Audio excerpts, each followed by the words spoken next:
Home is a place to laugh, learn, and play, and a place where everyone should always feel safe. That's why at Kidda, we believe that protecting children from house fires is everyone's cause. This Fire Safety Month, join us in our mission to help families everywhere learn about fire safety so we can help keep children safe at home and ensure lots more laughs in the future. Learn about the importance of smoke alarms and creating your own home fire safety plan at causefораlarm.org. Hello, critter protectors. Mr. Jim here, and welcome to Kids Animal Stories, a place where there's always a mystery and adventure around every single corner. If you love critters of all shapes and sizes, I need you on our Critter Protector team. Join our adventure as we learn about critters from around the world and in our backyards. Well, my friends, are you ready for today's adventure? Me too! Let's go!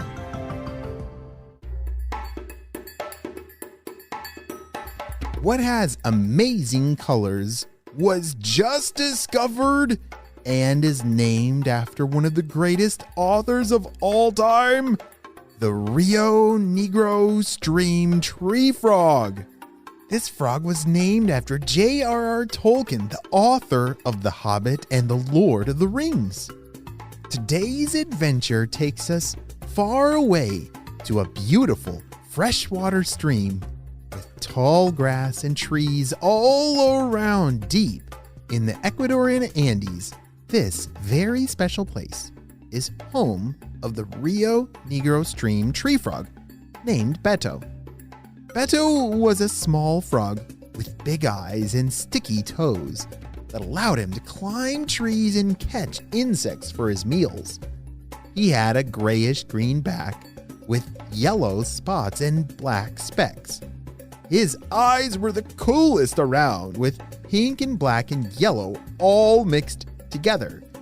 Wow, I've never seen eyes those colors before, pink, black, and yellow. Wow.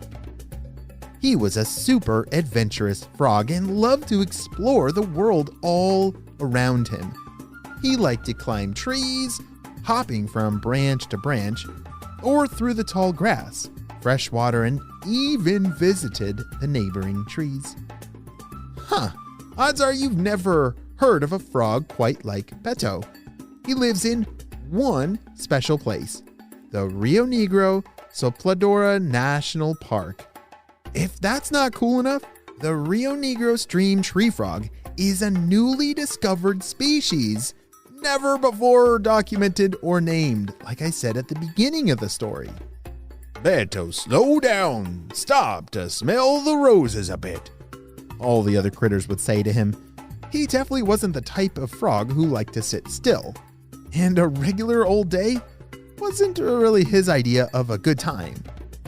One morning, as Beto was exploring the lower branches of his favorite tree, he got into a little conversation with his friend Gil, the Gallowasp lizard.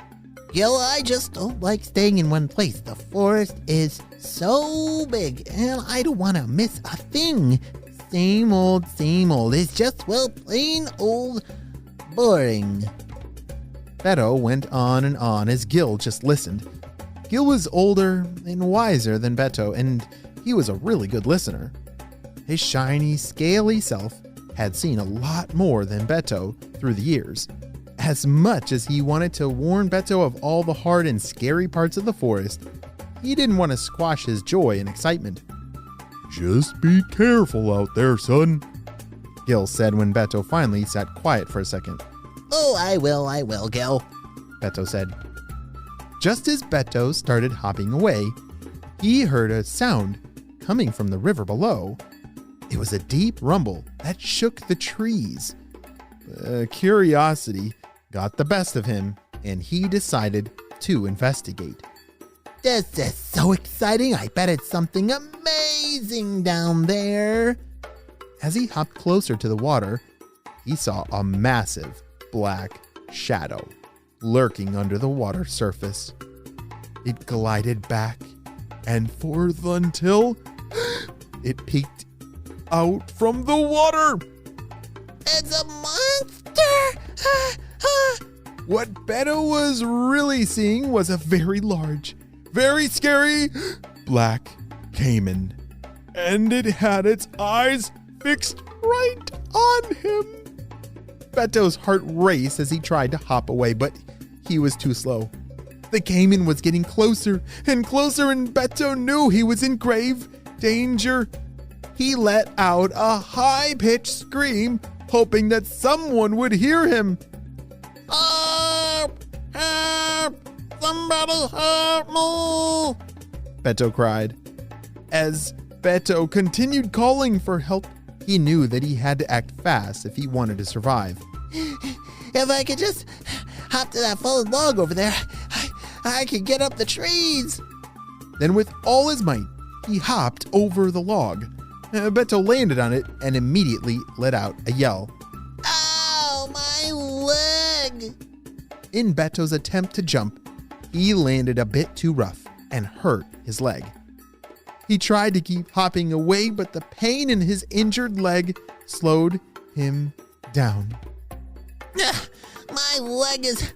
Oh no, this is bad. This is really bad. He looked down at big scratches on his smooth, froggy skin. The caiman wasn't giving up, and Beto could see him inching closer and closer to his log. It was preparing to lunge right at him. Oh dear! When suddenly Beto felt something sticky grab onto his back. Whoa! Beto was so shaken up that he cried out as whatever grabbed him had flung him up into the trees above. Holy smokes! Oh dear, that doesn't sound good. He just got snatched right off the log? Oh man, was Beto snatched up by another predator? Or was it someone trying to save him? Even so, how will he even make it to safety with his injured leg? I am not sure, friends. We are going to have to wait and see what happens on the next episode of Kids Animal Stories. It's time for some Critter Protector shoutouts. I want to say hey to Arlo from New York, Christian from Ohio, Griffin and Oliver from Indiana, Lex from Florida, Paris from South Carolina, and Talia from Pennsylvania. I'm so glad that you're all critter protectors. We could not protect all the critters in the world and in our backyards without you, my friends. Well, you have a super duper day, and I'll see you on our next adventure. Bye! Home is a place to laugh, learn, and play, and a place where everyone should always feel safe. That's why at Kidda, we believe that protecting children from house fires is everyone's cause. This Fire Safety Month, join us in our mission to help families everywhere learn about fire safety so we can help keep children safe at home and ensure lots more laughs in the future. Learn about the importance of smoke alarms and creating your own home fire safety plan at causeforalarm.org.